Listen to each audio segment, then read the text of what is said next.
ॾुखी संदियूं डूंगरें पसो पिटूं पवन। मोए पुॼाणा मुद खे रोज़ रुञुनि में रुअनि। भुणा ईअं चवनि त मुई असांखे मारियो।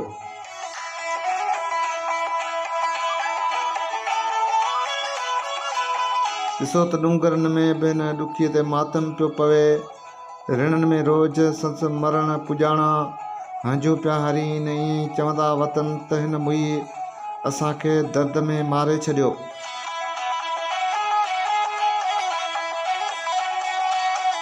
ए ससुई हिन में को शक न आज त पिरीं जो पसण हार सिंगार खां अॻिरो थी।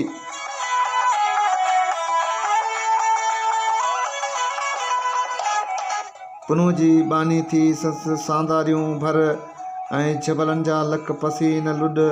पुनू सां हिकु पल बि मुबारक ॿियनि सां 12 महीना बि घोरिया।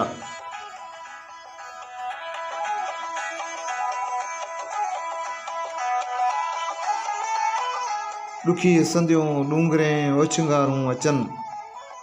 हाणी सांग ससुई खे अकेलो कयो केचिन। जे हथां हो त मरनि हो त तिनी जे हंज में।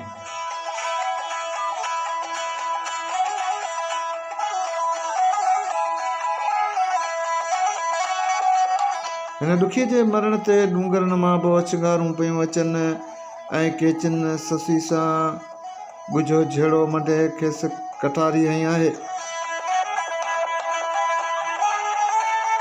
जे पिरीं हथां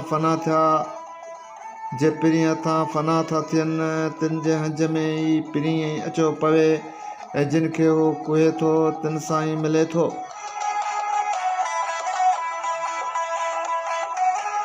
डूंगरनि में वण टिण बि हुन ॾुखीअ जूं पचारूं पिया कनि। हिन वढियल ससुई वणनि वटि वेही अखिर पंहिंजे सोज़ सां वढे विधो।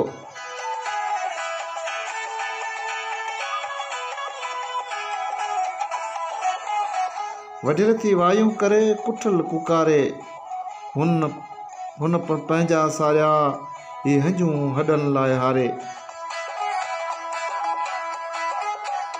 वण मां वढियल काठी ॿियनि वलाप पई करे ऐं दर्द जी कुठल ससुई कुकारूं कंदी वते। ॿियनि मंझा सावा बाग पई सारे ससुई पंहिंजे पिरीं लाइ नीर पई वाहे।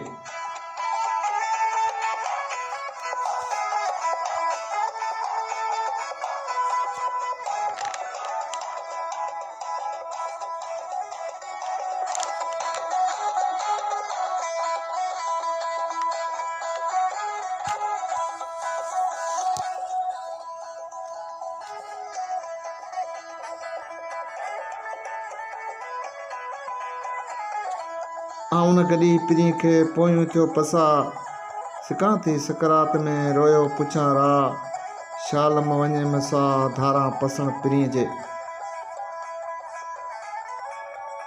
मुंहिंजो हींअर पोयूं दम आहे पर पिरीं सां मूंखां मेलो न थियमि ऐं पोयनि पसान में बि पुनूअ लाइ सिकां पई ऐं हंजूं हारे संस वाट पई पुछां शल पिरीं जे दर्शन दीदार धारा मुंहिंजी जान न निकिरे।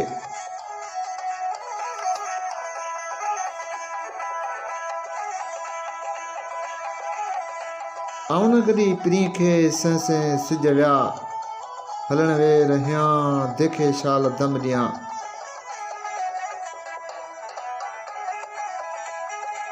सस ॾींहं गुज़री विया आहिनि त पिरीं सां मुंहिंजी गॾिजाणी न थी आहे। शल हितां हिन जान मां हलण वक़्तु खेसि ॾिसी साहु छॾिया।